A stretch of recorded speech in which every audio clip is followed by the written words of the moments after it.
다음으로 JP 모건 체이스의 글로벌 테크놀로지 어플라이드 리서치 센터에서 양자 엔지니어링 연구를 책임지고 계신 러슬란 쉐이들린 박사님의 이온 트랩 양자 프로세서를 이용한 Certified Randomness에 대한 강연이 온라인으로 진행되겠습니다.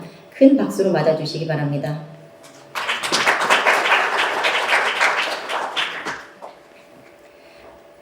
Good evening, Dr. Shaydulin. It is a pleasure to have you join us this morning. We are delighted to have you with us today to share your insights on certified randomness and the groundbreaking advances you are driving in the financial services sector. Please go ahead and begin. Thanks, everyone, for being here. And I really wish that I was with here in beautiful Korea, but unfortunately, I'm presenting this remotely. Maybe next time I will be able to come. I have never been to Korea, and it sounds like a wonderful place, and I'm very thankful for the opportunity to present at this lovely event. This is a great work with many people. I want to highlight in particular Henry Liu and Pradeep Nirula, who are co-first authors. All the credit for this work goes directly to them, and any errors or omissions in this presentation should be directed towards me. Now, before I start talking about the technical result, let me say a few words about the Global Technology Applied Research Center of JP Morgan Chase, which I am representing at this event. It's a team led by Marco Pistoia, based primarily in New York, but not exclusively in New York. And the Global Technology Applied Research Center spans many technologies beyond just quantum computing. In particular, I want to highlight the work in quantum communications led by Charles Lim, which is spread between New York and Singapore and has recently demonstrated a very nice experimental realization of quantum key distribution between two JP Morgan Chase data centers in Singapore, as well as other research areas like immersive technology and spatial computing, Internet of Things, blockchain and privacy, computer vision, and so forth. The team does a lot of what you would consider applied research with a strong publication record. Now, I'm here representing the quantum computing team, which I'm part of. Our goal is twofold. On one hand, and that's the right-hand side, we work to develop algorithms and implementation that would run on early fault-tolerant quantum computers, which we think of as devices with, let's say, hundreds of logical qubits and billions of gates. But additionally, we're also working on quantum solutions that have near-term value. And my work today is going to be on, my presentation today is on a work that we believe has near-term value. Now, the background to this result is the observation that quantum computers available today on the cloud are now capable of performing certain computational tasks, certain sampling tasks that are beyond the capabilities of classical supercomputers, even the most powerful classical supercomputers out there. This is what some groups call quantum supremacy. For example, the most famous demonstration is the one from Google in 2019, though it has been repeated multiple times since then, including by Google themselves, by University of Science and Technology in China, and by Quantinuum in collaboration with JP Morgan Chase. And if you look at these results, this beyond classical computation, often you will find a plot that looks something like this, where the x-axis is the depth of the quantum circuit that you executed, and the y-axis is the cost of performing the same task on a classical supercomputer. And the top right of this plot, where the blue line ends, is typically some astronomical number. You know, in our case, it was 100,000 years on the world's largest supercomputer. In other experiments, it was maybe even a bigger number. So a natural question is, are there practical applications? Are there applications which would benefit from this power that these quantum computers have that is beyond the capabilities of the world's most powerful classical supercomputers? Now, the title of my talk is Certified Randomness. So let me say a few words about that. And before I talk about certified randomness, let me highlight how random number generation works today. So typically, on your device or on your server, you would have some hardware source of entropy. Perhaps you build a little oscillator that has some thermal noise in it, and you harvest this thermal noise with thermal jitter to generate randomness. Perhaps if you're on a laptop that a user interfaces with, you could use patterns of keyboard strokes and mouse movements. Perhaps you could use the pattern of memory access. Some vendors, including I believe some folks in the audience tonight have devices that they sell that have a little LED, a little quantum dot that emits photons at random times. And that could be also a source of randomness.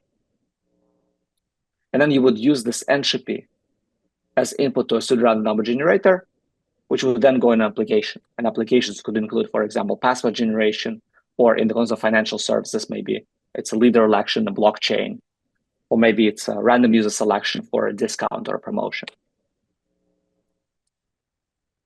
And now the challenge with this, with the state of things today, is that the randomness output by the hardware source of entropy cannot be certified.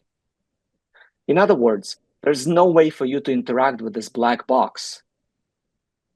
For example, with this API call that you use on the cloud, or with this quantum dot that you bought from a vendor, to convince yourself that it does not have a backdoor.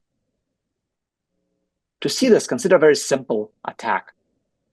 Imagine your adversary pre-generated randomness, honestly, let's say a year in advance. And then they preload it on the memory stick and put inside the box, and they write on this box with a Sharpie, randomness.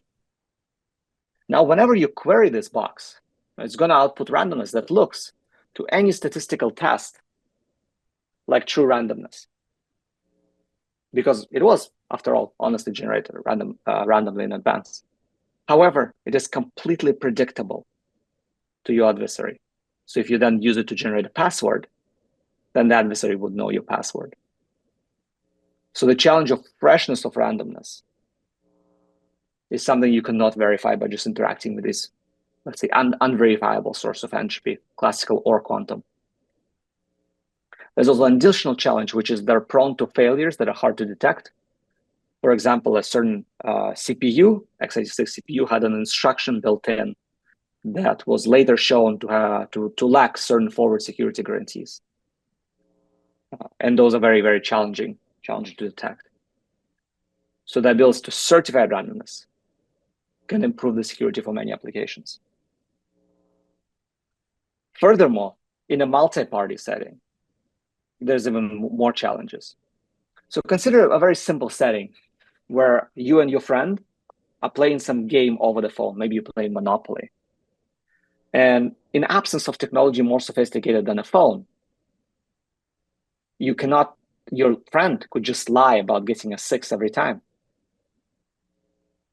Now, this is kind of a cartoon, but in many settings, similar problem arises, albeit with more, let's say, extra machinery involved. For example, in blockchain, you need to, in proof of stake, you need to run a lottery to determine the proposer for the next block, or the leader, or certain other participants performing important roles. That has to be done fairly in absence of trust. Another example is IPO lottery. In certain jurisdictions, if a retail lottery is oversubscribed, they just run a lottery to determine who gets an allocation of shares. And you want to, of course, ensure that this is done fairly and that everybody is convinced, every participant can verify that the lottery has been done fairly. So the ability for multiple parties to jointly certify randomness has additional potential to improve security for many applications. So how do we get certified randomness from this beyond classical sampling? The idea is very simple. Say only a quantum computer can achieve a high score on a sampling problem. That's the beyond classical sampling we're talking about. And now, additional to that, and this is something I'm not going to really talk about, but you can show this mathematically, that the quantum computer can only do so by sampling. So only a quantum computer can achieve a high score, and only by sampling this, only by generating entropy. In other words, the way this analysis would go is you have some proof of quantumness. You have a violation of some inequality. You achieve a beyond classical score on a sampling problem. You can think of it analogous to, for example, Bell inequality violation as another way to prove quantumness. And then from the proof of quantumness, you get proof of randomness. That is, you get a lower bound on the entropy, on the amount of randomness contained in return samples. And so in the rest of my talk, I'm going to talk about, first of all, how to obtain the proof of quantumness. And then, if time permits, I will very briefly mention how proof of randomness works. Now, the underlying task, the underlying beyond classical sampling task, is random circuit sampling, where the goal is to sample bit strings from a distribution that's close to the ideal output distribution of some random quantum circuit. So your input is a quantum circuit for which you can define the ideal output distribution. And then for a collection of samples, let's say capital M samples that you've received from the circuit, you can compute this cross-entropy score, which you can think of somewhat cartoonishly as a measure of correlation or some relationship between the circuit and the outputs. This quantity is 1 if we do perfect sampling, and 0 if the sampling is from completely uniform distribution. Now, what is the importance of this task? Well, you can show, complexity theoretically, that this task of doing well on this cross-entropy benchmarking score reduces to the task of computing the output amplitudes of random circuits. And this is believed to be hard to do. People believe that you cannot simulate quantum circuits.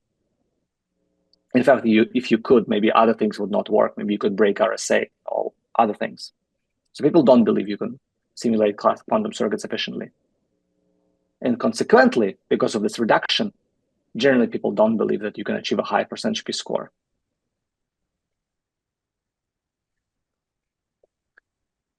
So how does the protocol work? So in the beginning, the user in the middle uses a small amount of input randomness to generate challenge circuits and send them to the remote quantum circuit server, which is then asked to return 1 sample per circuit quickly, let's say in time t quantum seconds per sample. Then the randomness consumer, the user, chooses another small subset of circuits and uses some classical supercomputer to compute a cross-entropy benchmarking score by exact tensor construction. Then if the score is above a threshold, the result is accepted. We have certified that we're interacting with we're truly interacting with a quantum computer. Now you might know that there's a few challenges with this protocol. First, the security requires that the adversary cannot classically sample from the circuits, they cannot spoof them within the time that the samples are returned. So the circuits have to be hard to simulate. At the same time, the cost of classical validation is proportional to the cost of spoofing, with proportionality constant given by fidelity. So you're in this Goldilocks, you have this Goldilocks challenge. I don't know how popular the Goldilocks story is in Korea, but the story is very simple. There's 3 bears, and the middle bear is the right answer. You always choose the middle bear. That's the moral of the story.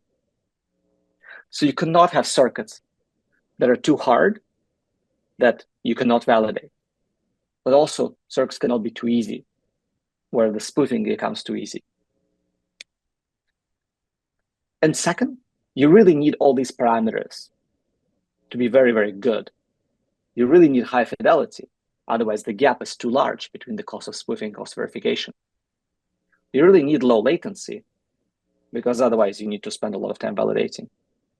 You really need large supercomputers, so that no adversary could have a bigger supercomputer than you and attack you. These engineering challenges prevented experimentalization of this protocol until now.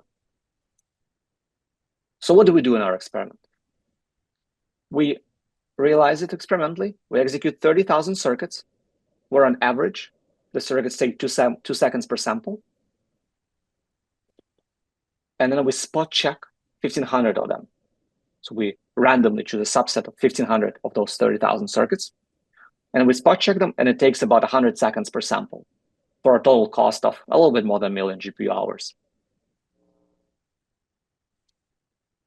And we measure cross-entropy score of 0.32. So we have 32% fidelity.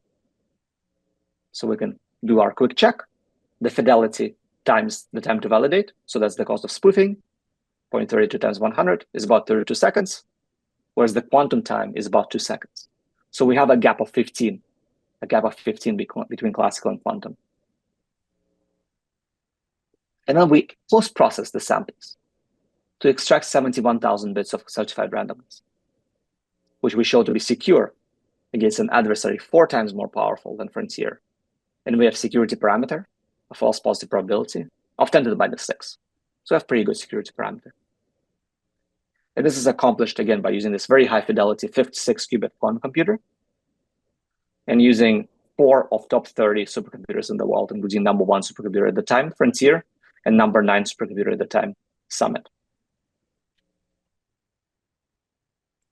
Now, let me briefly talk about how the security analysis works.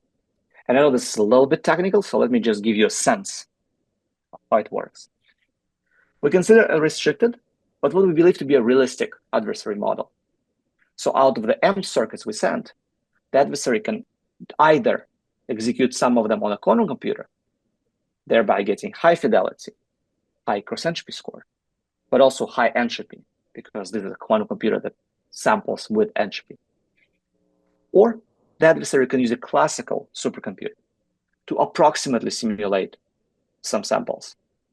This gives the adversary low effective entropy, like low effective fidelity, but also 0 entropy. And so the adversary can play this game. The adversary can use some number of quantum samples to increase cross-entropy score and the amount of randomness at the cost of increasing the amount of randomness in the sample.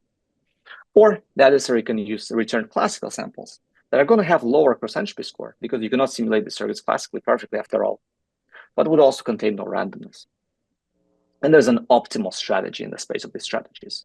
So the adversary is going to essentially try to minimize Q, minimize the number of quantum samples it gives to you, while achieving the cross-entropy score that you measure. So and our results are enabled by this very nice work by Brandao and Peralta from a few years ago, where they analytically characterize these distributions. The distribution corresponding to quantum sampling, the blue line, and the distribution corresponding to a mix of quantum and classical sampling, the orange line. So for a given value of Q, for a given number of quantum samples, we have a theoretical distribution of cross-entropy benchmarking score. So how do we use it in our security analysis?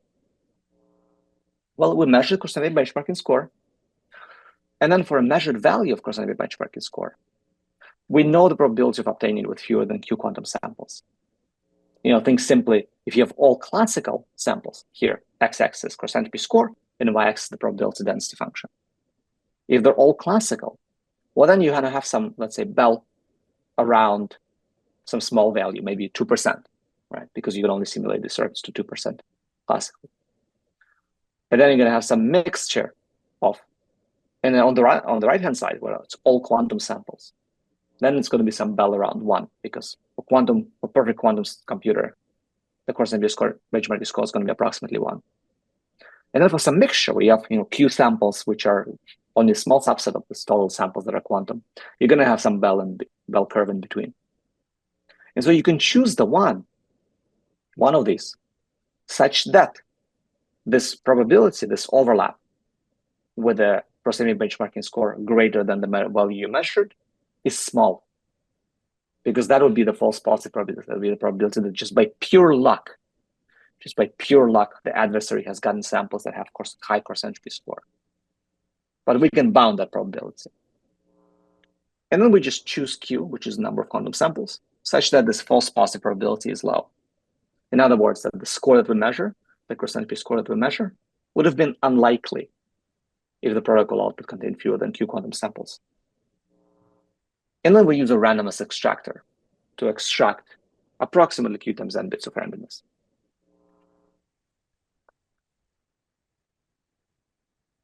To summarize, we demonstrate certified randomness expansion using beyond classical random circuit sampling on a Trapped-lon quantum processor and using classical verification on exascale supercomputers.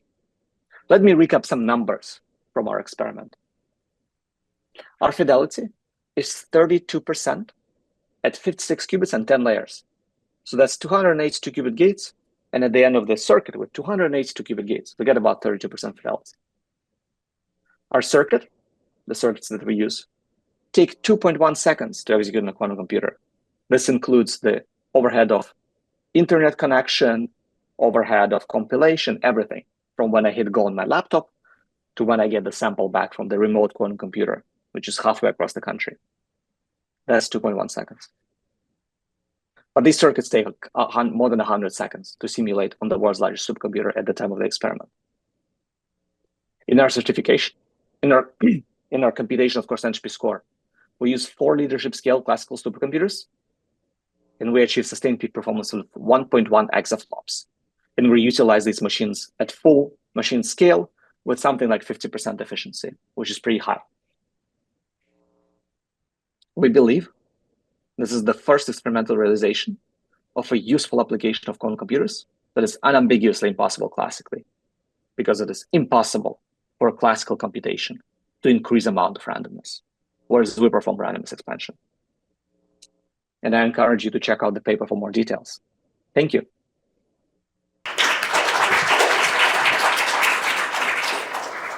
Ruslan, Shaydulin 박사님 강연 잘 들었습니다. Thank you, Dr. Shaydulin. Now I would like to open the floor for any questions that the audience might have. 질문이 있으신 분들은 자리에서 손을 들어주시면 저희가 마이크를 전달해 드릴 테니 질문하실 때는 서서 질문해 주시면 감사하겠습니다. 네, 저기 안경 끼신 분께 마이크 전달 부탁드립니다.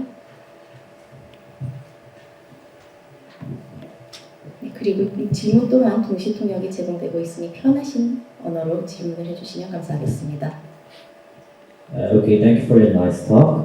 And I have questions regarding spoofing cross-sector benchmark measures. So in the paper, you have stated that it will take 100 seconds to simulate fidelity of 0.32% on 56 qubits and 10 layers. I assume that you're using exact transcendental contractions in these methods, but have you also checked the paper published in PLS Quantum last year regarding by Dr. Sungel and Professor Sunan Chuen? In their paper, they state that they can spoof the XCB measures by using single GPU machines by combining approximate transcendental contractions with statistical diffusion models. Have you also checked those algorithms to spoof your XCB measures?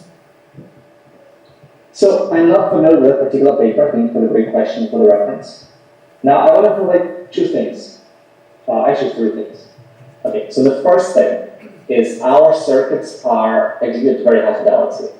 So a lot of these spoofing techniques really only work if you're way below 1%.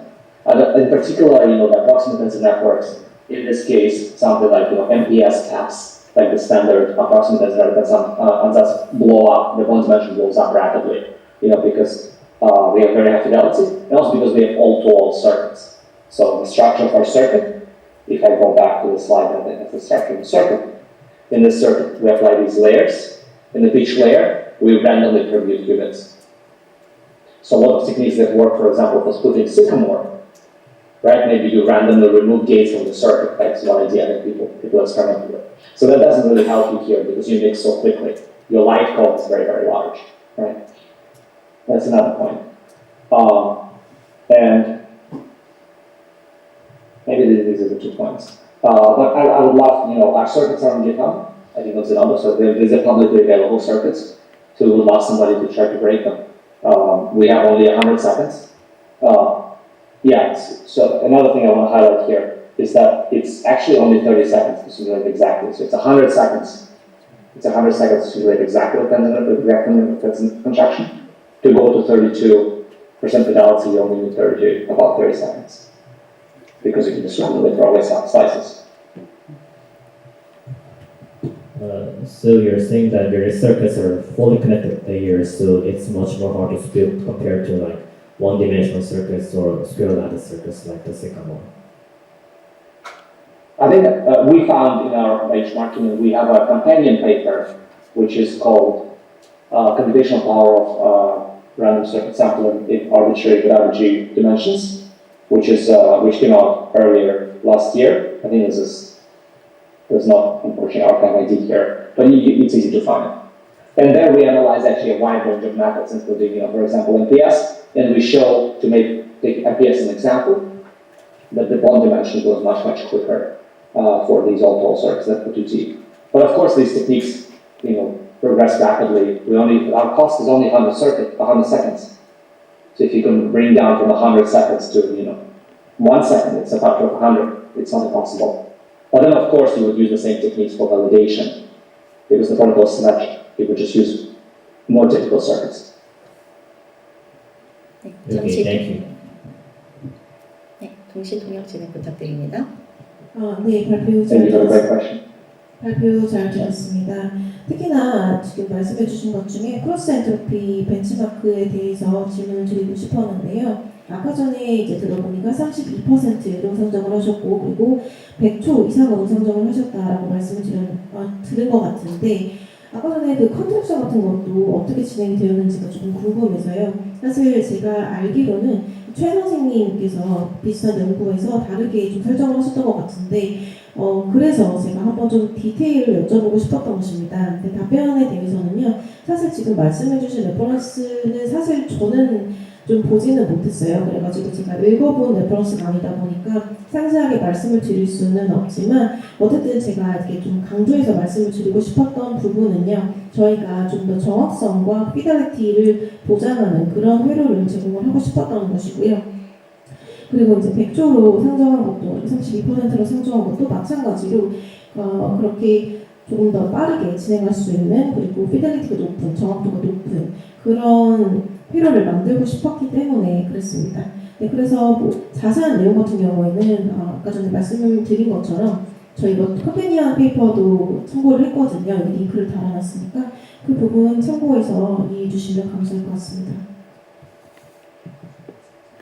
네, 시간 관계상 이상으로 강연 및 질의 응답을 마치도록 하겠습니다.